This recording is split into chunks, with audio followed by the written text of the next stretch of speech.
137واں زبور۔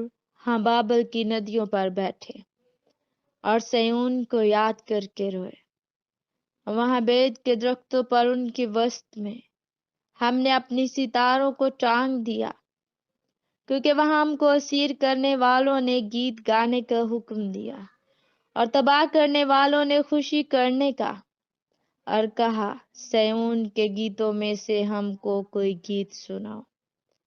ہم پردیس میں خداوند کا گیت کیسے گائیں؟ اے یروشلم، اگر میں تجھے بھولوں تو میرا دہنا ہاتھ اپنا ہنر بھول جائے۔